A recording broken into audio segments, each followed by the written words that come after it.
Hello everyone. मुझे chat box में confirmation दे दे, मेरी ऑडियो सबको क्लियर आ रही है?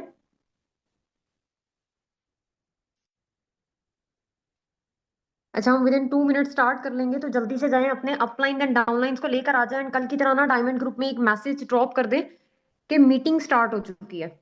आपके जितने भी अपलाइन एंड डाउनलाइंस अभी तक नहीं आए, जल्दी से जाएं, उन्हें मीटिंग में लेकर आ जाएं। हम विद इन 2 मिनट स्टार्ट कर लेंगे।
ओके, अस्सलाम वालेकुम एवरीवन। कैसे हैं आप सब?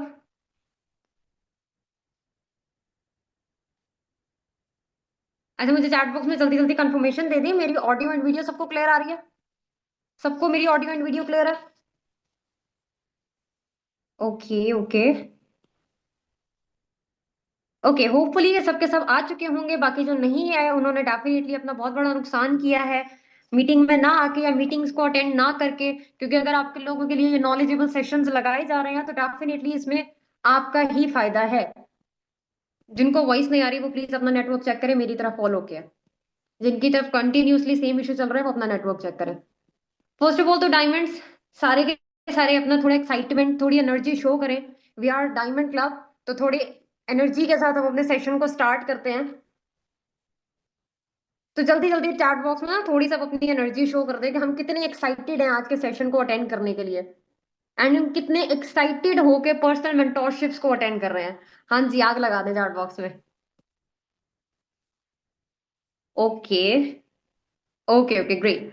ओके, फर्स्ट ऑफ ऑल तो टीम, मुझे बताएं, यहाँ पे कितने न्यू असिस्टेंट सुपरवाइजर्स बैठे हैं जिन्होंने अभी रिसेंटली अपने 2CC को हमारे साथ क्वालिफाई किया है एंड ये उनकी फर्स्ट पर्सनल मेंटोरशिप है?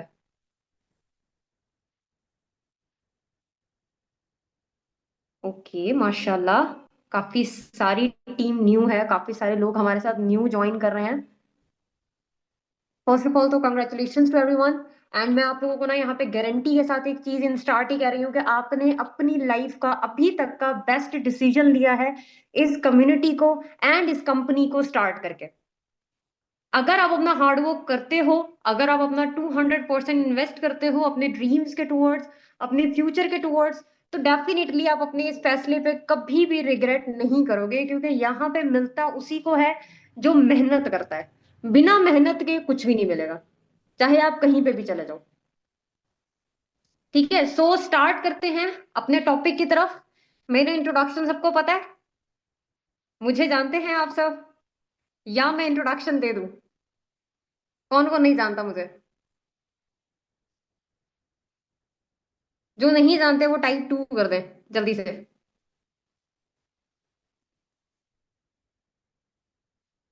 इतने सारे लोग मुझे नहीं जानते, क्या फायदा मेरे सोशल मीडिया अकाउंट्स का, व्हाट्सएप चैनल्स बनाने का?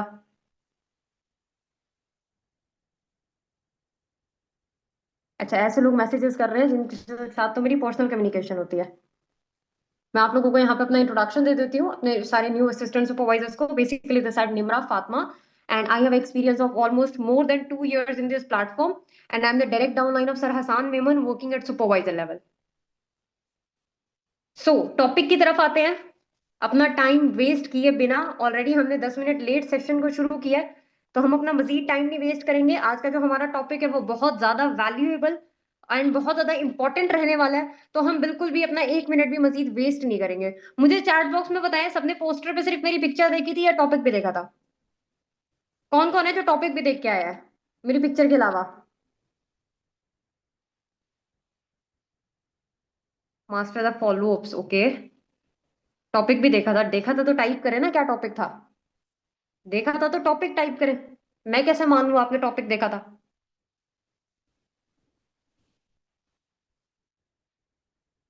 Master the follow up, your future depends. ठीक है, मैं यहाँ पे रिपीट कर देती हूँ जो एग्जैक्ट टॉपिक आप लोगों को फॉलो अप पे बताया गया था, सॉरी पोस्टर पे बताया गया था, वो फॉलो अप के रिलेटेड ही है। एग्जैक्ट टॉपिक था your future income depends upon the follow up, on today's follow up. हम जो आज की डेट में फॉलो अप्स कर रहे हैं, अपने पर्सन के साथ कम्युनिकेट कर रहे हैं, वही चीज डिसाइड करती है कि हम फॉर एवर में अभी या फिर इन फ्यूचर कितना जाके अर्न करेंगे। ठीक है, आपने ना नेटवर्क मार्केटिंग में एक ओवरऑल लाइन सुनी होगी, Fortune is in the follow up. जितने भी नेटवर्क मार्केटर्स बैठे हैं ना यहाँ पर, सारे के सारे नेटवर्क मार्केटर्स बैठे हैं, मैं आप लोगों को ना एक चीज यहाँ पे क्लियर कर देती हूँ। हमने एक लाइन हमेशा से सुनी है, अभी तक वो लाइन हम कई जगहों पे सुनते हुए आ रहे हैं, that Fortune is in the follow up. हमारे लिए जो फॉर्च्यून है ना नेटवर्क मार्केटर्स के लिए खास तौर पर, वो सारा का सारा फॉलो अप में ही है। मैं अपनी भी काफी सारे सेशन में 3 लाइंस जो है वो रिपीट करती रहती हूँ, बार बार आप लोगों को एक चीज क्लियर करती रहती हूँ। Follow up is all about perfectionism. अगर आप जितने ज्यादा परफेक्ट हो अपने फॉलो अप्स को लेकर, उतनी ही ज्यादा आपके ग्रोथ के चांसेस बढ़ जाते हैं। हमारे लिए इस बिजनेस में हमारे फॉलो अप्स परफेक्ट होना बहुत ज्यादा इंपॉर्टेंट होता है। अब हम आज के इस टॉपिक पे डिस्कस करेंगे कि क्या गलतियां हैं जो हम कर रहे हैं, हमारे फॉलो अप्स किस किस टाइप के होते हैं, और एग्जैक्टली फॉलो अप करने कैसे हैं, उसके बारे में। लास्ट टाइम भी मेरा एक सेशन लगा था, उसमें मैंने आप लोगों को क्लियरली बताया था कि हमने पर्सन के साथ कैलकुलेशन किस तरीके से करवानी है, उस ड्यूरेशन में हमने पर्सन के साथ किस तरीके से डिस्कशन करनी है, क्या हमारे फॉलो अप्स रहने चाहिए।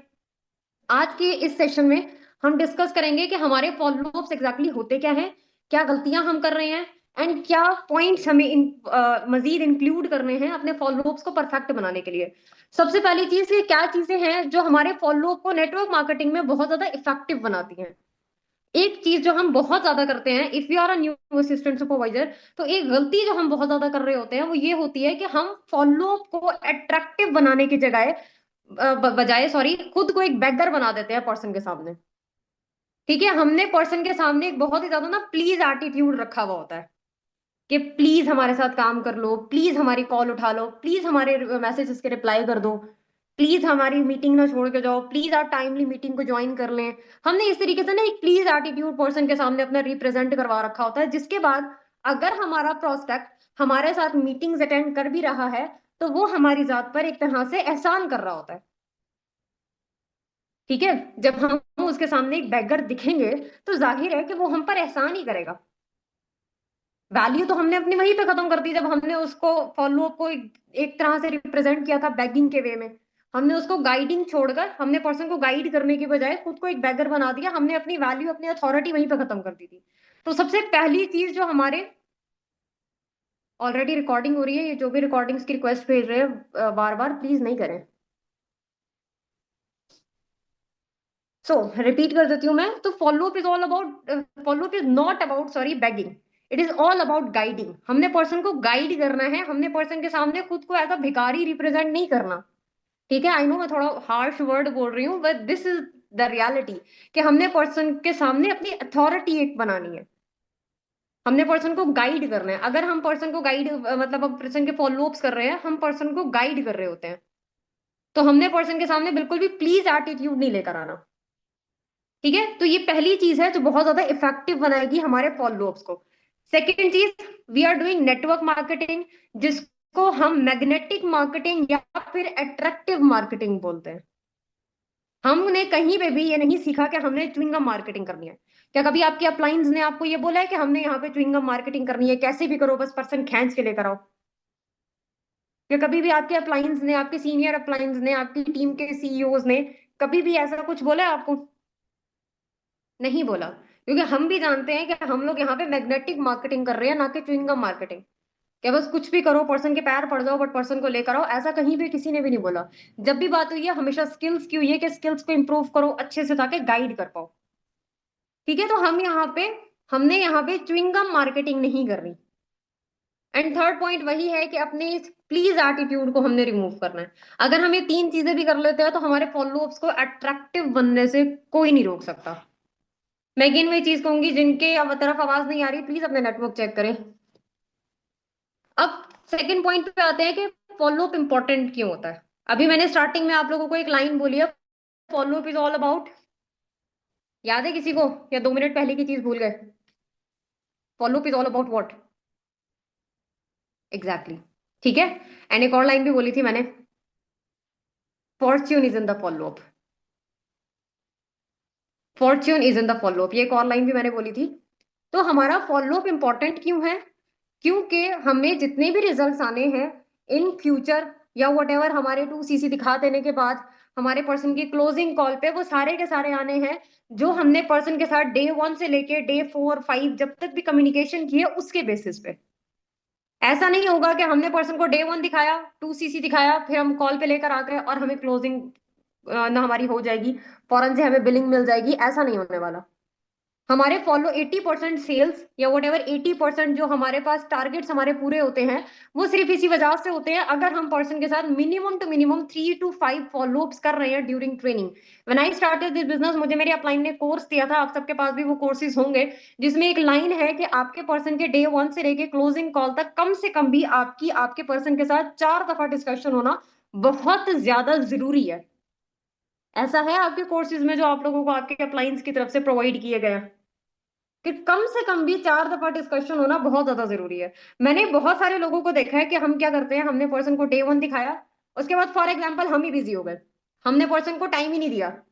फिर हमें सडनली याद आता है कि हमारे पर्सन ने तो 3 दिन की लाइव ट्रेनिंग्स अटेंड करनी है, अब तो गाइड करना पड़ेगा, अब तो वो हमें खुद ही मैसेजेस करके बोल रहा है। फिर हम एक ही दिन उसके साथ कॉल लगा के तीनों दिन के फॉलोअप्स कर लेते हैं। जो हमारे अपलाइन ने हमें स्क्रिप्ट दे रखी है हम वो पूरी कर लेते हैं, हम अपना जो फर्ज है वो निभा लेते हैं। उसके बाद तो हमारा कोई काम रहता नहीं है। अब हो सकता है कि आप अपना काम पूरा कर दो, बट वो काम करने का जो मकसद था वो कभी भी पूरा नहीं हो पाएगा। फॉलोअप का मकसद ये नहीं है कि हमने हमारे अपलाइन ने जो हमें स्क्रिप्ट दे रखी है हम रट्टू तोता बन के पर्सन पे जाके छाप दें। ऐसा कहीं भी नहीं कहा हुआ। फॉलोअप आपको प्रोवाइड करने का मकसद ये है, या फॉलोअप सिखाने का मकसद ये है कि हम वो बेसिक रिक्वायरमेंट्स पूरी कर पाए अपने बिजनेस की, जिसके थ्रू हमें क्लोजिंग आएंगी। ठीक है।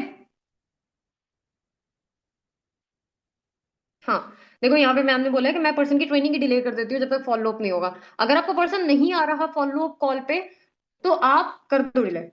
पर्सन को बोलो कॉल पे आओगे, बात होगी, उसके बाद ही नेक्स्ट सेशन तो मिलेंगे। मुझे कैसे पता कि आपने पिछले सेशन अटेंड किए, मैं कैसे मान लूं? हमारी बात होगी, मुझे पता चलेगा आपको पिछली चीजें समझ में आई हैं, तो ही मैं तो आपको नेक्स्ट सेशन पे लेकर जाऊंगी ना।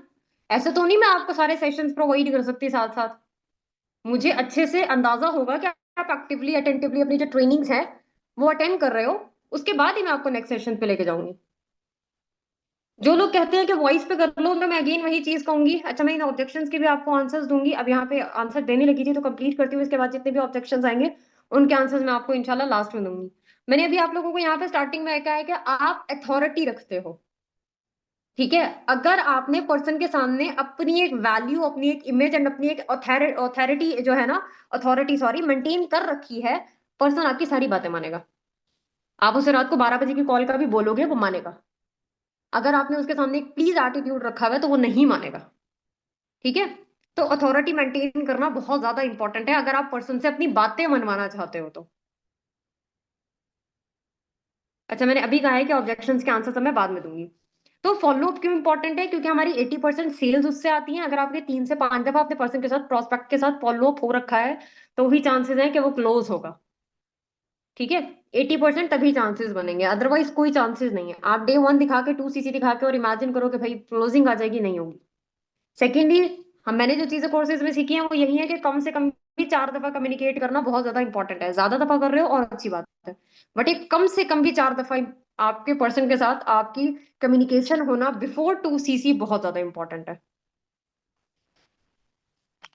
ठीक है। अथॉरिटी कैसे रखें वो भी आप लोगों को यहाँ पे मैं बताऊंगी, सारे पॉइंट्स क्लियर करूंगी। अब हम आते हैं कि 2 तरह के फॉलोअप्स होते हैं। 2 तरह के फॉलोअप्स होते हैं। पहला होता है एक्टिव फॉलोअप, ये वर्ड जो है ये मैंने अभी न्यूली सुने हैं। मैं इन दोनों चीजों को बोलती थी। एक्टिव फॉलो अप को मैं कहती थी डायरेक्ट फॉलो अप। ठीक है, आप भी साथ लिख सकते हो, active follow up is equal to direct follow up. And दूसरा होता है passive follow up which is indirect follow up. अब एक्टिव फॉलो अप वो फॉलो अप होता है जो हम डायरेक्टली पर्सन के साथ कम्युनिकेट कर रहे हैं कॉल्स के थ्रू, साथ साथ वॉइस नोट्स कर रहे हैं उसको। तो वो जो हमारी डिस्कशन हो रही है ना, डायरेक्टली पर्सन टू पर्सन हो रही है जो बात हमारी, वो होती है डायरेक्ट फॉलो अप। अब इनडायरेक्ट फॉलोअप या पैसिव फॉलोअप्स क्या होते हैं, जो हम अपने स्टेटसेस उसको शो कर रहे होते हैं, जो हम एक्स्ट्रा इंफॉर्मेशन उसको प्रोवाइड कर रहे हैं, जिसमें हम उसको टेस्टिमनीज प्रोवाइड कर रहे होते हैं, सक्सेस स्टोरीज दिखा रहे हैं। हमारे सोशल मीडिया पे हम जितना ज्यादा एक्टिव है, हम अपनी इंस्टाग्राम स्टोरीज के अकॉर्डिंग, अपनी अचीवमेंट्स के अकॉर्डिंग जितनी चीजें उसको स्टेटसेस पे दिखा रहे हैं, या वट एवर हम good morning messages, good night messages जो उसको भेज रहे हैं, जो हम गुड मॉर्निंग मैसेजेस के, मैं गुड मॉर्निंग मैसेजेस के तौर पे पर्सनली पर्सन को शॉर्ट वीडियोस भेजती हूँ। हमारे पास फॉरएवर की बहुत सारी वीडियोस पड़ी होती है ना, जिसमें पेरेंट्स के रिव्यूज होते हैं, जिसमें फॉरएवर की ग्रोथ होती है या सक्सेस स्टोरीज होती हैं। तो वो सारी चीजें मैं as a good morning message person को भेजती हूँ। और गुड नाइट मैसेज के तौर पे मैं कोई भी शॉर्ट क्लिप वीडियो जो यूट्यूब की वीडियो है वो शेयर करती हूँ उसे, जिसमें बहुत सारे सेशंस हैं। लाइक जब मैं ट्रेनिंग ले रही थी उस टाइम पे मेरी अपलाइन ने मुझे एक सेशन दिया था, वाई नेटवर्क मार्केटिंग। मैं वो अब तक अपने पर्सन्स को दिखा रही हूँ। इसके अलावा एक सेशन है, इस फॉरएवर लिविंग रेलिया करियर, नेगेटिव उसके साथ है ना, नेगेटिव कैप्शन के साथ, तो पर्सन लाजमी अटेंड करता है ये। मैं ये भी उसको दिखाती हूँ। इसके अलावा एक और सेशन है जो ज्यादातर फीमेल्स के लिए काम आता है, कि why women are more successful in network marketing. ठीक है, तो ये मैं as a good night message person को दिखाती हूँ। मेरे डायरेक्टली अगर फॉलो पर्सन के साथ चल रहे हैं ना, तो मैं इनडायरेक्टली भी फॉलो पर्सन को कर रही हूँ। मैं उसे टाइम टू टाइम वो चीजें दिखा भी रही हूँ जो मैं उसे बता रही होती हूँ। ऐसा नहीं है कि मैं जो चीजें उसको बता रही हूँ, आपने बहुत दफा इस बिजनेस में सुना होगा ना कि जो दिखता है वही बिकता है। तो जो आप उसको बोल कर आ रहे हो वो उसको दिखाओ भी। आप उसको बोल के आ रहे हो कि यहाँ पे लोगों ने मर्सिडीज खरीदनी है, यहाँ पे लोगों ने रोल्स रॉयस खरीदी है, लोगों ने घर बना लिए हैं, लोग ट्रिप्स पे गए हैं, तो वो दिखाओ भी। पर्सन कैसे यकीन करेगा इतनी बड़ी बड़ी बातों पे अगर हम दिखाएंगे नहीं। अब आते हैं डायरेक्ट फॉलो पे, which is active follow up. Active follow up में हमारा जो मकसद होता है वो है पर्सन के बारे में जानना, पर्सन के साथ रिलेशन बिल्ड करना। ठीक है, पर्सन के साथ हमारा रिलेशन बिल्ड होना चाहिए हमारे कन्वर्जेशंस में। हाँ जी, इंशाल्लाह इस कॉल के बाद मैं आप लोगों को इंपॉर्टेंट अनाउंसमेंट में सारे लिंक्स शेयर कर दूंगी। अदरवाइज आपको मैंने यहाँ पे बता तो दिए हैं, आप यूट्यूब पे जाकर सर्च कर सकते हो। अगर आप यूट्यूब पे लर्निंग्स करते हो, आपको वहाँ पे बहुत सारी शॉर्ट क्लिप वीडियोस मिल जाएंगी। जितनी मैंने यहाँ पे अभी बताई है वो ज्यादा ज्यादा भी 10 से 15 मिनट की है, इससे ज्यादा नहीं है। तो आप पर्सन को गुड नाइट मैसेज के तौर पे शॉर्ट वीडियोस ही दिखाओ जितना हो सकता है, जो पर्सन इजीली देख भी पाए। ठीक है, एंड वैल्यू क्रिएट करके हमेशा कोई भी मटेरियल प्रोवाइड करना है। विदाउट वैल्यू हमने कोई भी मटेरियल पर्सन को नहीं देना, वो नहीं देखेगा फिर। और अगर आप मटेरियल दे रहे हो तो पूछो हमेशा नेक्स्ट डे।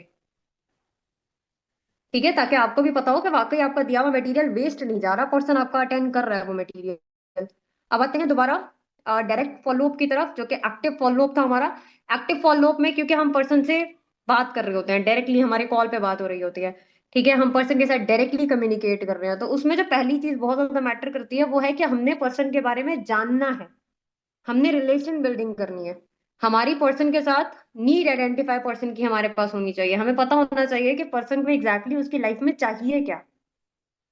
ठीक है, need identification and relation building, ये दोनों चीजें बहुत ही ज्यादा इंपॉर्टेंट हैं। अगर आपकी पर्सन के साथ रिलेशन बिल्ड ही नहीं है तो पर्सन आपको अपने मसले मसाइल ही नहीं बता पाएगा। अगर आपको वो मसले मसाइल ही नहीं बता पा रहा तो आप उसको फॉरएवर को सोल्यूशन बना के उसके सामने रिप्रेजेंट कैसे करोगे।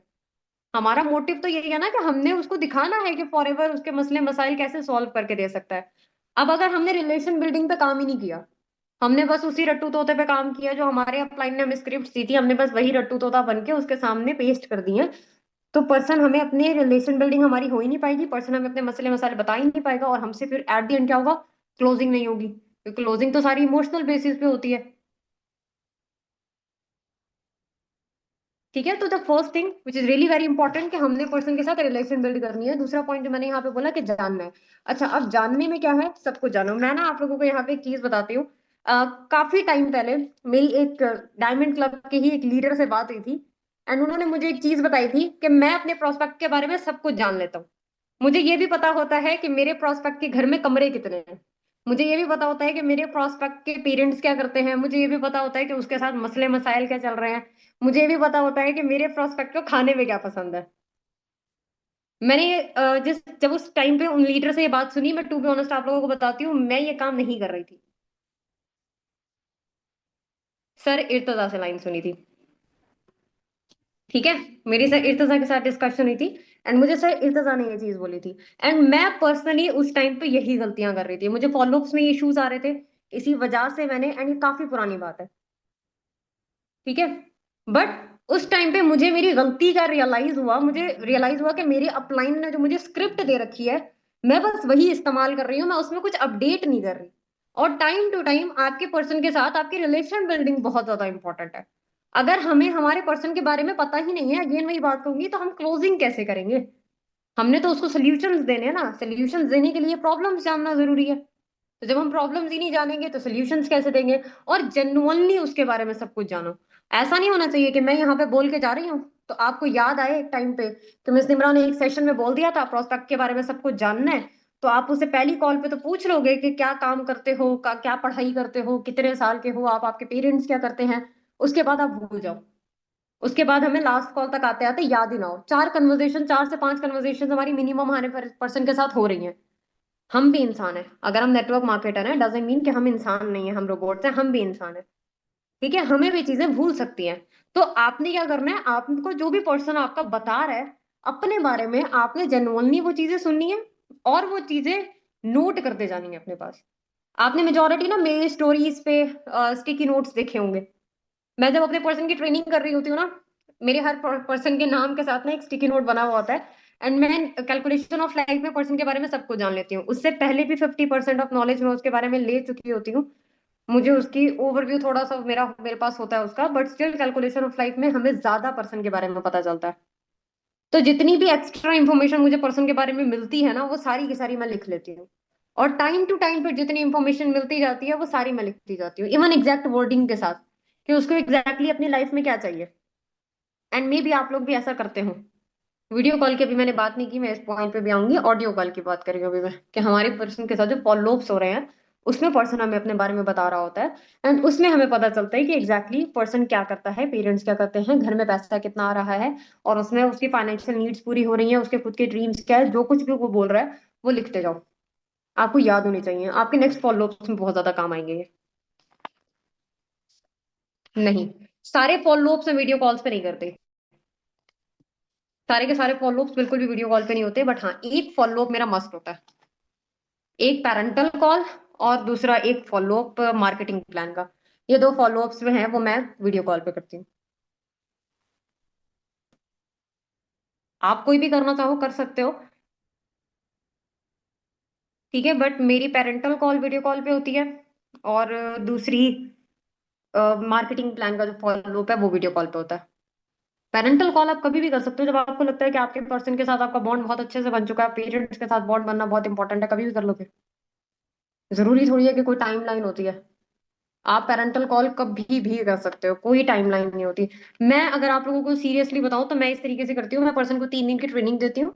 उसके बाद मैं पर्सन को डाउट सेशन दिखाती हूँ। एंड डाउट सेशन में उसके पेरेंट्स के साथ उसको बोलती हूँ कि बैठ के अटेंड करना है, क्योंकि पेरेंट्स के साथ बात होना बहुत इंपॉर्टेंट है। और फिर मैं पर्सन के साथ बात करती हूँ। ठीक है, लेकिन अगर मेरा पर्सन रिकॉर्डिंग्स पे चल रहा है, मेजोरिटी ऐसा भी तो होता है ना कि हमारा पर्सन रिकॉर्डिंग्स पे चल रहा होता है, तो फिर कोई फिक्स टाइम नहीं होता, फिर मैं उसे डे 1 में भी डाउट सेशन दिखा देती हूँ, डे 2 में भी दिखा देती हूँ, डे 3 में भी दिखा सकती हूँ, कभी भी दिखा देती हूँ।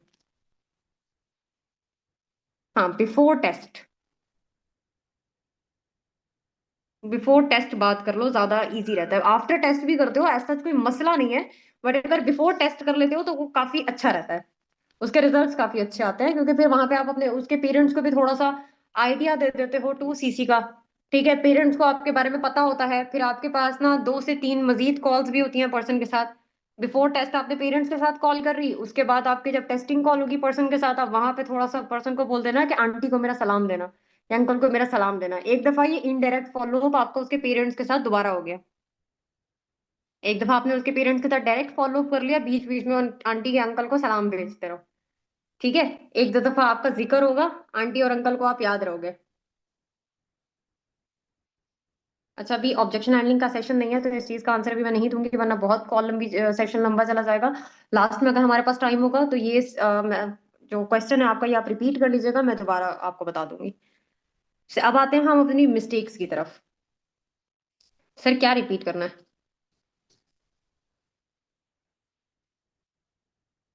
अब आते हैं हम अपनी मिस्टेक्स की तरफ कि हम क्या गलतियां करते हैं। ठीक है। पहली गलती जो हम करते हैं कि we are calling again and again. हम एक ही दिन पर्सन को बार बार मैसेजेस कर रहे हैं, question mark question mark question mark, और वो पूरे के पूरे क्वेश्चन मार्क की एक लिस्ट लग गई है। ठीक है, एक लाइन लग चुकी है। पर्सन अपना डीएम खोलेगा वो देखेगा, पर्सन अपना व्हाट्सएप सॉरी खोलेगा वो देखेगा कि निम्रा फातिमा की तरफ से मुझे 20 मैसेजेस आ रखे हैं। और वो जो 20 मैसेजेस ओपन करेगा उसमें निम्रा फातिमा ने क्या भेजा हुआ है, question mark question mark question mark. और मेरा पर्सन बोलेगा कि इसका तो शायद दिमाग खराब हो गया है। मतलब 2 घंटे रिप्लाई नहीं किया तो क्या मतलब, मुझे इतने सारे वॉइस नोट्स या इतने सारे क्वेश्चन मार्क भेज देगी। इनडायरेक्ट फॉलो अप मैंने अभी बताया है कि आपने पेरेंट्स को पर्सन के थ्रू सलाम भेजते रहना है, तबीयत पूछती रहनी है उनकी कि आंटी की तबीयत कैसी है या अंकल की तबीयत कैसी है। ठीक है। या पेरेंट पर्सन को बोल दो कि आंटी को मेरा सलाम देना, अंकल को मेरा सलाम देना, इस तरीके से। अब दोबारा आते हैं अपने टॉपिक की तरफ, मिस्टेक्स की तरफ। पहली चीज जो मैंने आप लोगों को यहाँ पे बताई है कि हमने बार बार पर्सन को मैसेजेस नहीं करने, या हमने पर्सन को बार बार कॉल्स नहीं करनी। अच्छा, मैंने ये चीज ना काफी दफा देखी है कि अगर हमने एज एन अपलाइन, जैसे हम न्यू ईएस होते हैं तो हमारे अपलाइन हमारे पर्सन के फॉलो अप्स कर रहे होते हैं।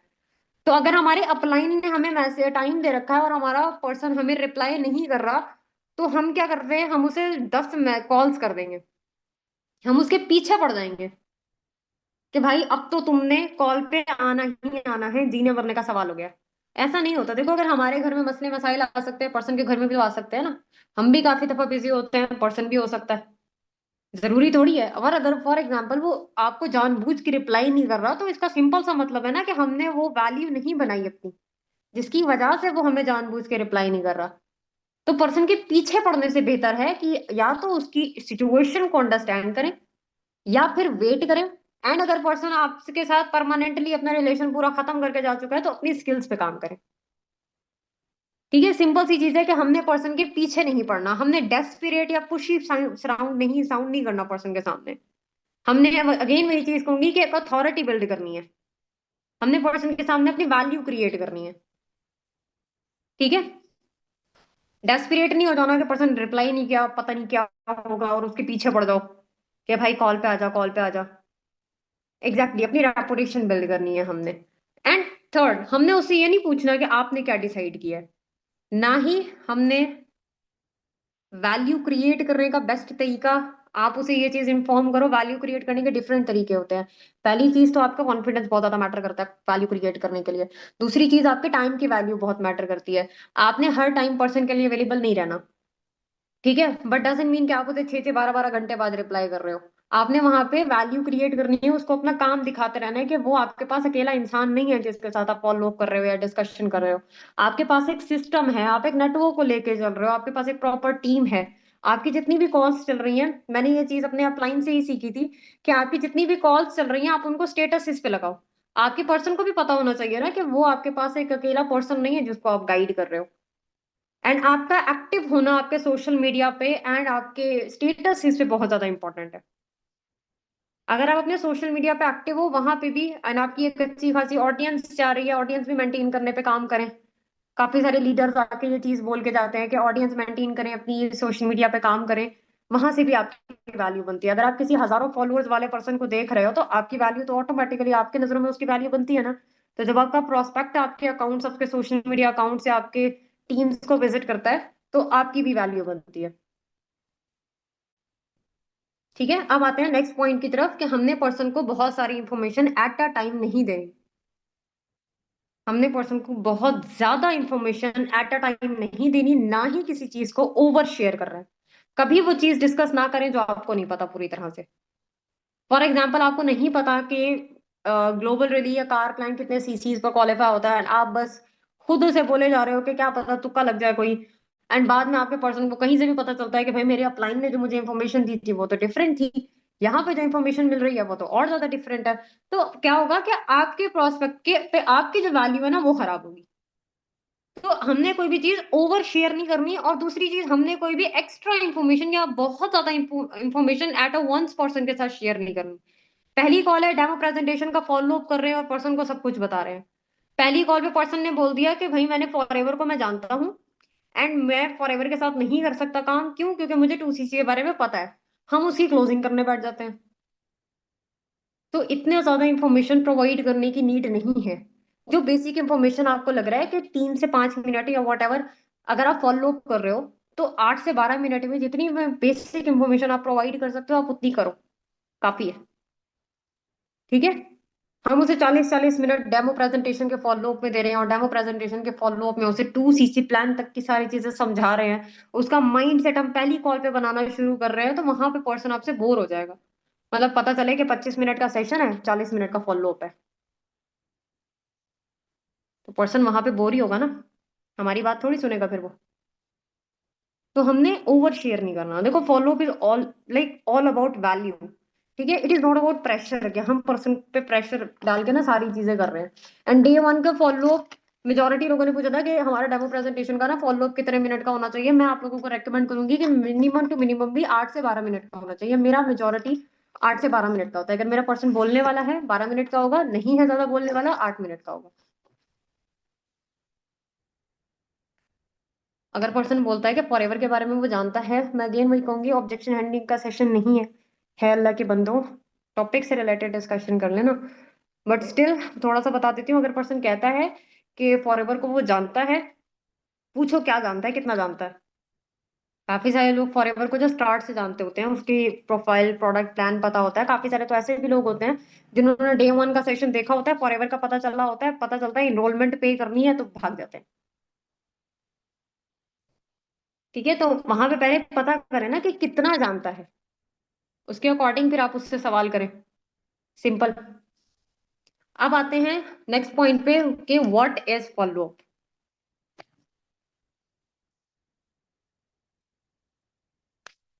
मेरा डे टू का फॉलो अप जो होता है वो मिनिमम 28 to 30 मिनट्स का होता है।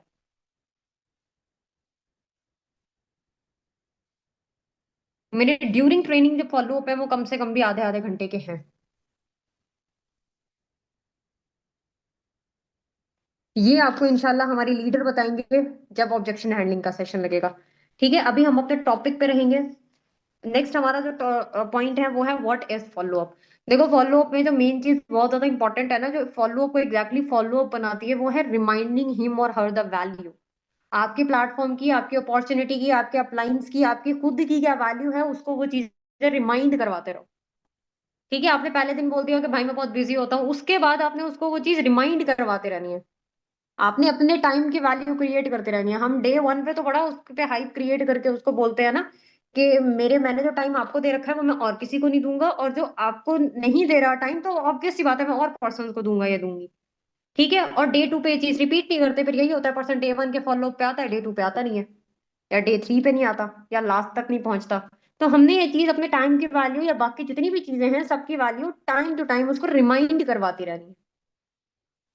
ठीक है, उसको हिंट्स देते रहें कि आपके टाइम की बहुत वैल्यू है, आपके जो सीनियर्स हैं वो बहुत एक्सट्रीम लेवल पे काम कर रहे हैं, अपने सीनियर्स के बारे में बताएं, आपके जो अपलाइंस हैं जो कल को जाके उनकी अप्रोच करेंगे या वट एवर उनसे डिस्कस करेंगे, तो उनकी वैल्यू भी साथ साथ क्रिएट करें। ठीक है। नेक्स्ट है फॉलो अप में हमने अपने जो भी प्रोस्पेक्ट है उसके डाउट्स को एंड उसके क्वेश्चंस को लाजमी क्लियर करना है। एंड ये आपकी फर्स्ट प्रायोरिटी होना चाहिए। आपका प्रोस्पेक्ट आपसे फॉलो अप के स्टार्ट में कोई क्वेश्चन कर लेता है आते ही कॉल पे, आपने पहले उसके क्वेश्चन का आंसर देना है, फिर नेक्स्ट मूव करना है। ये नहीं सोचना कि फॉलो अप में बताऊंगी तो सीक्वेंस खराब हो जाएगा। पहले आप उसके क्वेश्चन का आंसर दो, उसके बाद आप अपने फॉलो अप्स पे आओ। मैटर ही नहीं करता आपका सीक्वेंस खराब हो रहा है, नहीं। आपके पर्सन का आपके साथ रिलेशन तब बिल्ड होगा जब उसको ये चीज का एहसास होगा कि उसके सवाल आपके लिए मैटर करते हैं, एंड आप इतने एबल हो कि आप उसके सवालों का जवाब दे सकते हो। अगर उसको जरा सा भी ये फील हो गया ना कि आप उसके सवालों का जवाब देने के काबिल ही नहीं हो, तो वो आपके साथ नेक्स्ट कॉल पे आएगा ही नहीं। तो हमने पर्सन के ऑब्जेक्शंस को, पर्सन के क्वेश्चंस को, पर्सन की क्यूरीज को इग्नोर नहीं करना। फॉलो अप के रट्टे मार ही क्यों रहे हैं? फॉलो अप हर पर्सन का डिफरेंट होता है। फॉलो के रट्टे मारने की नीड ही नहीं है, आप बस कुछ पॉइंट्स अपने पास याद रखो। वो पॉइंट्स आपने पर्सन को क्लियर करने होंगे, उसके अलावा आप पर्सन से बातें करो, उसके बारे में जानो। वही आपका मोटिव है, रिलेशन बिल्ड करो।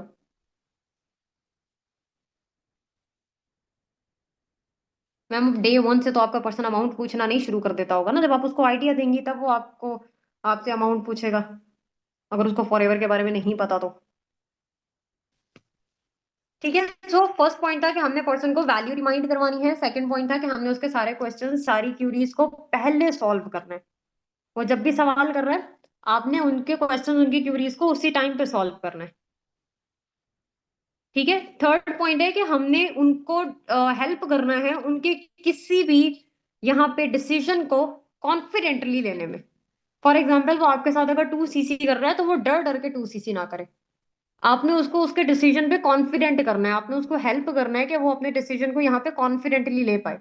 अगर वो आपके साथ इनरोल कर रहा है, एनरोलमेंट भी पे कर रहा है, वट इज चाहे वो 499 कर रहा है, चाहे वो 599 कर रहा है, 999 कर रहा है, वट एवर जो मिनिमम इनरोलमेंट हम स्टार्ट लेते हैं, अगर वो भी पे कर रहा है ना, तो आपने अपना कॉन्फिडेंस शो करना है ताकि वो कॉन्फिडेंट रहे आप पर, आपकी स्किल्स पर।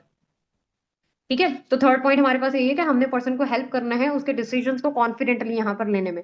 थर्ड पॉइंट है कि हमने पर्सन के साथ अपनी रिलेशन बिल्डिंग के थ्रू कनेक्टेड रहना है। डे वन से लेके डे लास्ट तक आपका आपके पर्सन के साथ रिलेशन बिल्डिंग पे काम बंद नहीं होना चाहिए।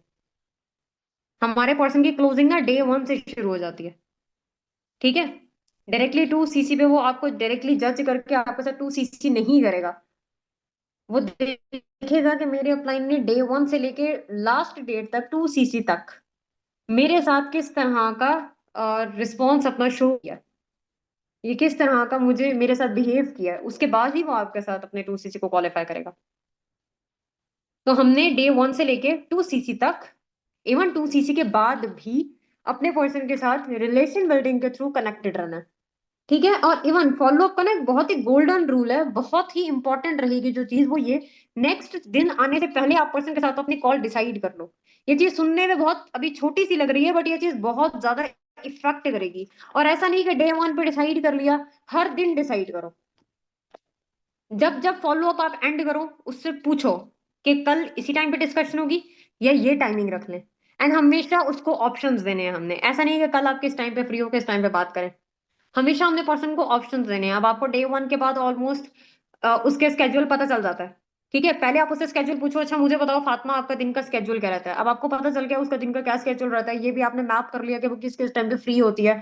उसके बाद आप उसे ऑप्शंस दो कि अच्छा इस टाइम पे हम कल कॉल करें या इस टाइम पे करें। तो ये चीज बहुत ही ज्यादा इफेक्टिव रहेगी। ठीक है। होपफुली के फॉलोअप क्या होता है वो समझ में आ गया होगा। अब हम थोड़ा नेक्स्ट पॉइंट्स पे आते हैं। अच्छा, टाइप्स ऑफ फॉलोअप की तरफ ना मैं दोबारा आऊंगी। मैंने भी आप लोगों को दो टाइप्स बताए थे, मैं अब आपको फोर बताऊंगी, which is really very important. अभी मुझसे यहाँ पे एक सीनियर ने क्वेश्चन भी किया था, एक पर्सन ने क्वेश्चन किया था कि वीडियो कॉल करती है या नहीं। देखो फॉलोअप्स ना दो से चार तरह के होते हैं, दो जो मैं आप लोगों को ऑलरेडी बता चुकी हूँ। अब अगर उन दो फॉलोअप्स को ही हम चार में डिवाइड करें तो पहला हमारा वही कॉल टू कॉल फॉलोअप होता है, जो पर्सन के साथ हमारी कॉल जा रही है, पहला हमारा वो फॉलोअप होता है। दूसरा होता है हमारा व्हाट्सएप और सोशल मीडिया फॉलोअप, जो मैंने यहाँ पे अभी आप लोगों को बताया है।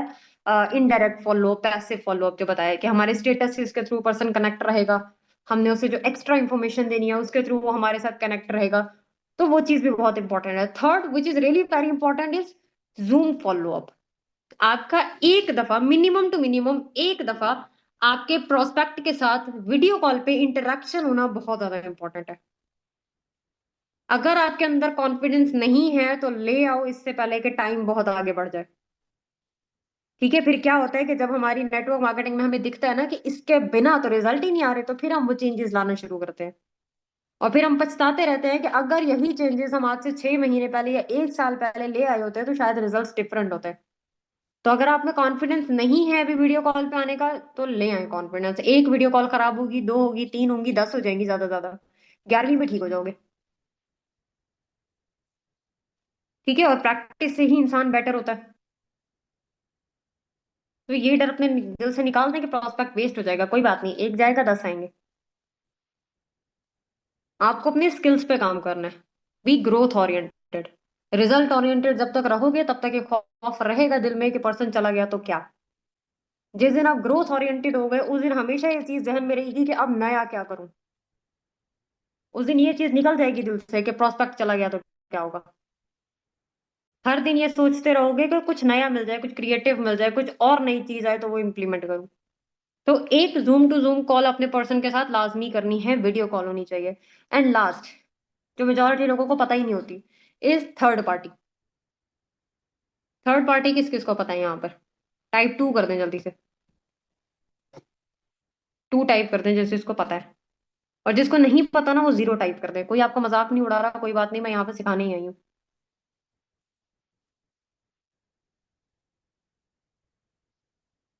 ठीक है, काफी सारे अच्छे बच्चे हैं जिन्होंने बता दिया कि उनको नहीं पता, और काफी सारे ऐसे लोग हैं जिनको पता है। जिनको नहीं पता, मैं यहाँ पे क्लियर कर देती हूँ। आप किसी भी तीसरे इंसान से जब अपने प्रोस्पेक्ट की बात करवाते हो, फिर चाहे वो आपका अपलाइन ही क्यों ना हो, वो थर्ड पार्टी होती है। ठीक है। आप जो अप्रोच करवाते हो अपने अपलाइन से, वो भी थर्ड पार्टी है एक तरह से। बट थर्ड पार्टी नहीं, थर्ड पार्टी मानिक स्ट्रैटेजी नहीं होती। थर्ड पार्टी होती है कि आप अपने प्रोस्पेक्ट के साथ किसी भी तरह से, अगर आपकी टीम का कोई मेंबर रिलेट कर रहा है। फॉर एग्जाम्पल, मेरी कोई प्रोस्पेक्ट चल रही है जो सेकेंड ईयर की स्टूडेंट है, और फॉर एग्जाम्पल जो सियालकोट से बिलोंग करती है। फॉर एग्जाम्पल, मेरी टीम में एक पर्सन है जो कि सेकेंड ईयर की ही स्टूडेंट है, या फॉर एग्जाम्पल वो सियालकोट से बिलोंग करती है, तो मैं उसकी उससे बात करवा दूंगी। अब वहां पे क्या होगा, मेरा प्रोस्पेक्ट मेरे साथ तो कनेक्ट है, बट मेरे साथ जो उसका रिलेशन है वो दोस्ती का भी है, मेरे साथ उसका रिस्पेक्ट का भी बॉन्ड है, और मेरे साथ उसका अपलाइन का भी बॉन्ड है, अपलाइन एंड डाउनलाइन का भी बॉन्ड बन रहा है। तो मैं अपने टीम मेंबर के साथ जो उसका बॉन्ड बनवाऊंगी, वो सिर्फ और सिर्फ दोस्ती का रहने वाला है। जिससे क्या होगा कि अगर फॉर एग्जाम्पल इन केस वो अपने कोई भी मसले मसाइल मेरे साथ आके डिस्कस नहीं कर पाएगा, तो वो उस नेक्स्ट पर्सन के साथ जाके करेगा। ठीक है। अगर कोई सियालकोट की पर्सन है, उसको जो भी स्टैंड आउट आ रहे होंगे टू सीसी के टाइम पे, वो दूसरी पर्सन को ऑलरेडी जानती होगी, वो उसके साथ कम्युनिकेट कर लेगी। मैं कम्युनिकेट करवा दूंगी कि जाके मीटअप कर लो। ठीक है। अगर कोई सेकेंड ईयर की पर्सन है, उसको सेल्फ कॉन्फिडेंस नहीं आ पा रहा, तो मैं सेकेंड ईयर की किसी पर्सन से बात करवाऊंगी। मैं उसको बताऊंगी कि भाई आप अपने अपनी जर्नी बतानी है, आपने उसको बताना है कि आप भी कॉन्फिडेंट नहीं थी, आपको भी यहाँ पे लर्निंग्स मिली हैं, आपको भी अपलाइंस की गाइडेंस मिली है, और आप कॉन्फिडेंट हुई हो। तो वहां पे मेरी जो भी डाउन लाइन है, जो भी एएस है या एएस एंड अबव है मेरी टीम में, वो मेरी एक प्रोस्पेक्ट को बताएगी अपनी जर्नी। जिससे क्या होगा, इंसान हमेशा जर्नी से, स्टोरी से बहुत ज्यादा मोटिवेट होता है। तो वो जब नेक्स्ट पर्सन की जर्नी देखेगी, तो डेफिनेटली मेरी प्रोस्पेक्ट भी कॉन्फिडेंट हो जाएगी। तो थर्ड पार्टी इस चीज को बोलते हैं। क्लियर है? आपके ये चार तरह के फॉलोअप्स होते हैं, चारों तरह के फॉलोअप्स बहुत ही ज्यादा इंपॉर्टेंट हैं।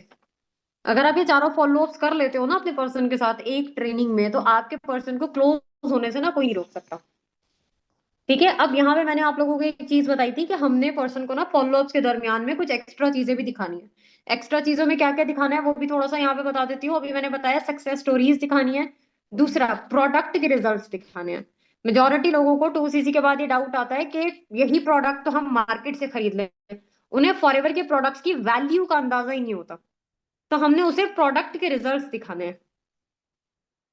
ठीक है। थर्ड, हमने उसे ट्रिप की फोटोज, वट एवर आपके खुद की ट्रिप की हैं, जैसे हमारे डायमंड क्लब में भी बहुत सारी ट्रिप्स हो चुकी हैं।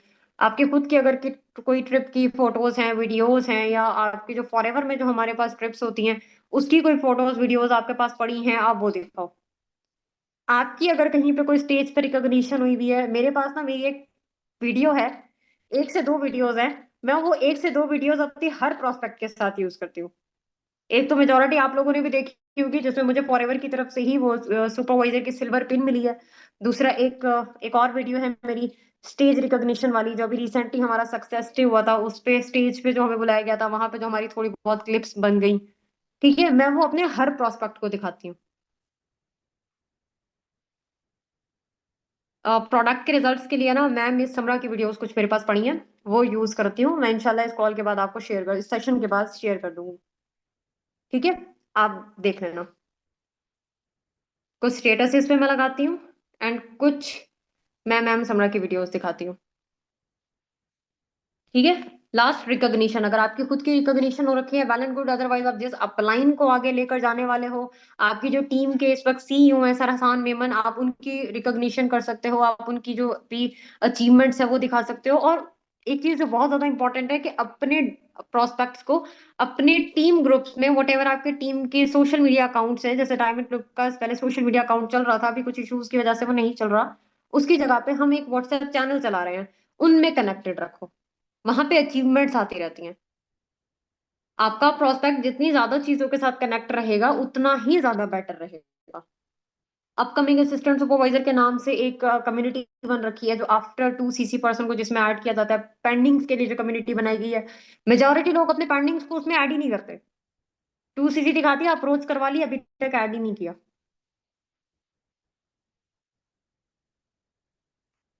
तो वो कम्युनिटीज हमारे प्रोस्पेक्ट्स के लिए बनाई गई हैं, वो बहुत ही ज्यादा अच्छा रिजल्ट देती हैं। एंड वो एक इनडायरेक्ट फॉलो का बहुत बेहतरीन तरीका है, बहुत बेहतरीन वे है हमारे पास। तो हमने अपने प्रोस्पेक्ट्स को उन कम्युनिटीज में लाजमी ऐड करना है। ठीक है, अब कॉमन ऑब्जेक्शंस जो हमें फेस करने को मिलते हैं ड्यूरिंग फॉलोअप्स और ड्यूरिंग ट्रेनिंग या आफ्टर इवन 2 CC, वो क्या होते हैं कि पहला होता है कि पर्सन बोलता है हमारे पास पैसा नहीं है। ठीक है, यहाँ पे बहुत सारे फॉलो ऑब्जेक्शन मैं आपको नहीं बता के जाऊंगी, वो बता के जाऊंगी जो ड्यूरिंग इवन हमें इवन इनरोलमेंट हमें फेस करने को मिलते हैं या आफ्टर 2 CC हमें फेस करने को मिलते हैं। पहला ऑब्जेक्शन क्या होता है? पैसे नहीं है। यही होता है ना। इवन आप 499 की भी डिमांड डिमांड कर लो तो काफी सारे लोगों के पास पैसे ही नहीं होते। तो आपने वहां पे पर्सन को ये चीज क्लियर करनी है विद कॉन्फिडेंस। किसी भी ऑब्जेक्शन को क्लियर करने का सबसे बेहतरीन तरीका है उसे कॉन्फिडेंस के साथ क्लियर करो। अगर आप खुद हिचकिचा रहे हो, आपका पर्सन जो है वो आपके सवाल सुन, आपके जवाब सुन रहा है और आपके जवाब कॉन्फिडेंट नहीं है, तो आपका प्रोस्पेक्ट आपके किसी भी जवाब पर यकीन नहीं करेगा। तो किसी भी ऑब्जेक्शन को हैंडल करने का सबसे बेहतरीन तरीका है कि हमने उसको हैंडल करना है विद कॉन्फिडेंस। अब पहला क्वेश्चन यही आता है कि पैसा नहीं है। पैसे के टाइम पे आप यही हमेशा उसको उसको फॉरएवर को या व्हाटएवर डायमंड क्लब को एज अ सोल्यूशन रिप्रेजेंट करो। आप उसे बताओ कि आपके पैसे ना होने का ही सोल्यूशन है ये कम्युनिटी, कि कल को आपको वो टाइम ना देखना पड़े। सेकंड क्या होता है, ज्यादातर लोग आफ्टर 2 CC हमें क्यों मना करके जाते हैं? मैं स्टडीज कर रहा हूँ, मेरे पास टाइम नहीं है। यही क्वेश्चन होता है ना, मेरे पास टाइम नहीं है, मैं तो स्टूडेंट हूं। तो वहां पे हमने उसे डिफरेंट स्टूडेंट्स की एग्जांपल्स देनी है जो हमारे साथ ऑलरेडी यहाँ पे काम कर रहे हैं।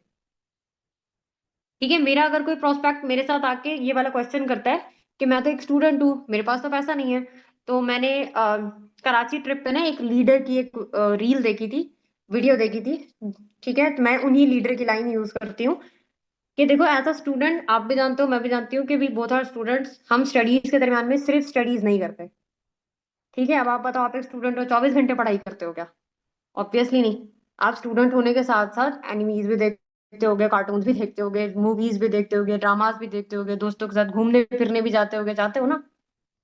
या 24 घंटे पढ़ाई करते रहते हो बैठ के? वहां पे पर्सन बोलता है नहीं, डेफिनेटली जानता हूँ।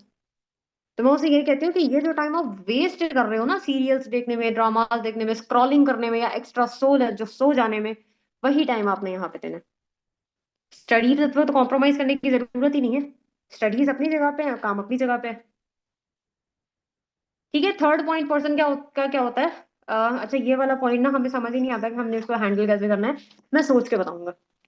कितने ऐसे प्रोस्पेक्ट हैं आप लोगों के, कितने ऐसे लोग हैं जिनको यहाँ पे ऑब्जेक्शन फेस करने को मिला है, मैं सोच के बताऊंगा।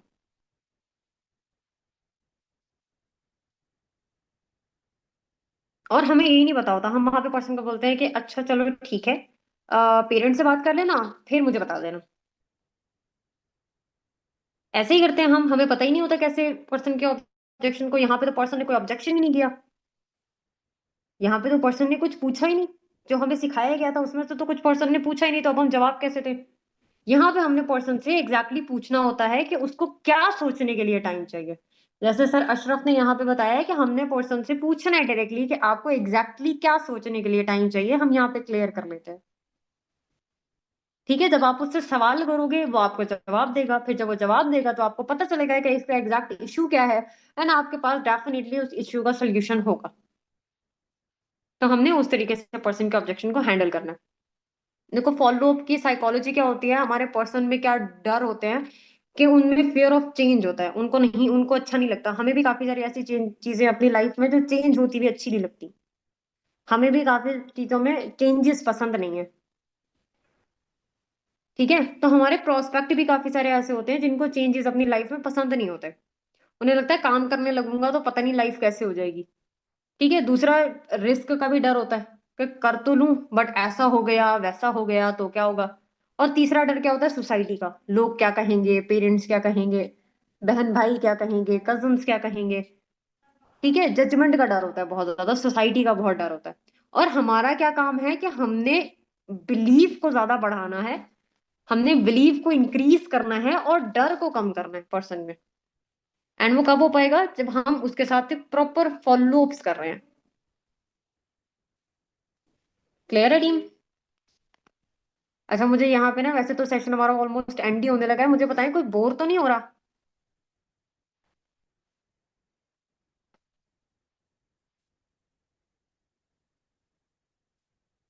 ठीक है, लास्ट पॉइंट बोलूंगी, लास्ट ही पॉइंट हमारा रह गया है, which is dos and don'ts. वो काम जो हमने करने हैं और वो काम जो हमने नहीं करने। शॉर्ट से पॉइंट्स हैं। पहला पॉइंट है जो हमने लाजमी करना है, वो मैं 10 दफा यहाँ पे अभी सेशन में बोल चुकी हूँ, बी कॉन्फिडेंट। आपका कॉन्फिडेंस ही आपको नेक्स्ट पर्सन के सामने रिप्रेजेंट करेगा। कुछ भी हो जाए, चाहे आपका दिल कांप रहा है, चाहे आपके हाथ पैर कांप रहे हैं, पर्सन को नहीं पता चलना चाहिए। ठीक है, आपने उस अपने आप को ना रिप्रेजेंट करना है कॉन्फिडेंटली। बाद में पानी पी लेना, बट पर्सन के सामने कॉन्फिडेंट रहना है। सेकंड पॉइंट है कि हमेशा काम रहना है। हमेशा आपने बहुत ही ज्यादा सुकून में रहना है। ऐसा नहीं होना चाहिए पर्सन ने ऑब्जेक्शन कर दिया, हम तो वैसे ही घर वालों से लड़ के बैठे थे, अब जितनी भी गुस्सा है, जितनी भी भड़ास है, वो हमने पर्सन पे निकालनी है। मैंने आप लोगों को ना एक लाइन बोली थी कि if you are a network marketer, तो आप में मुझे जो एक लीडर ने सिखाया था कि आपने अपने जबान पे शहद और सर पे बर्फ रखना है। और प्रोस्पेक्ट पे तो ये बहुत ज्यादा इंपॉर्टेंट है। ठीक है, अगर फॉर एग्जाम्पल आपके प्रोस्पेक्ट पे आपको गुस्सा भी आ रहा है, उसने कोई ऐसी बात कर दी है जो बनती है गुस्से वाली, तब भी प्रोस्पेक्ट पे एटलीस्ट गुस्सा नहीं करना आपने।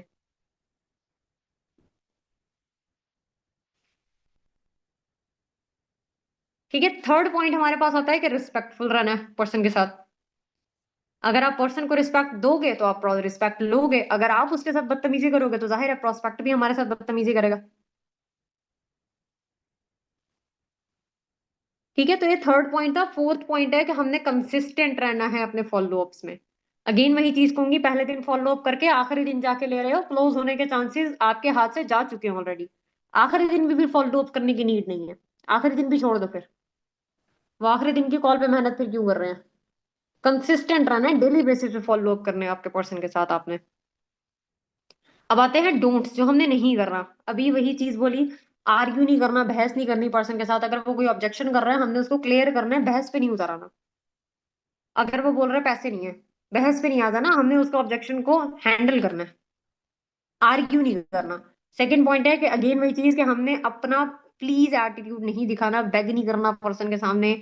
हमने भिखारियों वाली चीजें नहीं करनी बिल्कुल भी। डिफरेंट नेटवर्क मार्केटर्स में या वट एवर डिफरेंट प्लेटफॉर्म्स में मैंने ये चीज देखी, या आप लोगों को कभी भी फॉरएवर के अलावा किसी भी प्लेटफॉर्म से होकर आए हुए हो, तो आपने वहां पे ऐसी काफी दफा चीजें देखी होंगी कि हमें बोल रहे होते हैं, बहुत इमोशनली ये चीजें कही जा रही होती है कि प्लीज आप हमारे साथ स्टार्ट कर लो, करके तो देखो।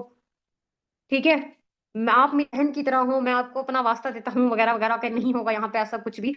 वहां पे क्या होता है कि हम खुद भी इरिटेट हो जाते हैं।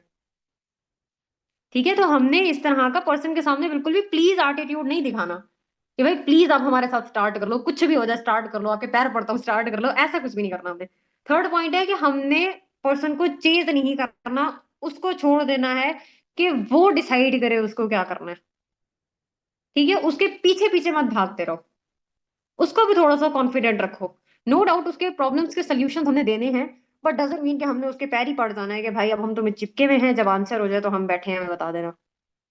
इस तरीके से नहीं होना चाहिए। And last which is really very important, कि हमने खुद को या पर्सन को रिजेक्टेड फील नहीं करवाना। अब मेजोरिटी क्या होता है कि हम अपने प्रोस्पेक्ट को ना ऐसा फील करवा रहे होते हैं कि वो तो इस प्लेटफॉर्म के काबिल ही नहीं है, उसको तो हम इस काबिल बना रहे हैं, उसमें तो कोई स्किल्स ही नहीं है। ठीक है, हम ना होते तो शायद वो रिजेक्टेड होता वगैरह वगैरह। तो हमने खुद को, प्लेटफॉर्म को या वट एवर प्रोस्पेक्ट को रिजेक्टेड फील नहीं करवाना बिल्कुल भी। अब जितने भी ऑब्जेक्शंस लोग यहाँ पे कर रहे थे, मैं आप लोगों को अगेन क्लियर कर देती हूँ, डोंट वरी, ऑब्जेक्शन हैंडलिंग पे सेशन होगा। ऑलरेडी हमारा ये सेशन जितना टाइम मैंने सोचा था उससे लंबा ही चला गया है, तो हम अपने सेशन को मजीद लंबा नहीं करेंगे। बट होपफुली कि जितनी नॉलेज मैं आप लोगों को यहाँ पे दे के जा रही हूँ, वो काफी प्रोडक्टिव रहेगी अगर आप उसको अच्छी तरह से इम्प्लीमेंट करते हो। Learning without implementation is nothing. अगर आप 48 आवर्स के अंदर वो सारी चीजें इंप्लीमेंट नहीं कर लेते जो मैं यहाँ पे भी बता के जा रही हूँ, तो ये एक तरह से फैक्ट है। जो चीजें मैंने सुनी है या जो चीजें मैंने अपनी लाइफ में देखी है कि अगर आप 48 आवर्स के अंदर अंदर चीजों को इंप्लीमेंट नहीं कर लेते, तो वो चीज जिंदगी भर कभी इंप्लीमेंट होने भी नहीं वाली। तो जो भी चीजें सीख कर आ रहे हो, नेक्स्ट कॉल पे इंप्लीमेंट करना शुरू करो, एंड डेफिनेटली रिजल्ट्स आएंगे आप लोगों को। एंड सबने मुझे जो सेशन के रिव्यूज हैं वो भी शेयर करने हैं, एंड इंशाल्लाह फिर आप लोगों से नेक्स्ट किसी भी सेशन में मुलाकात होगी। बाकी आप सब सेशन लीव कर सकते हो। सबने अपने रिव्यूज लाजमी देने हैं। Best of luck from my side everyone. Take care and अल्लाह हाफिज।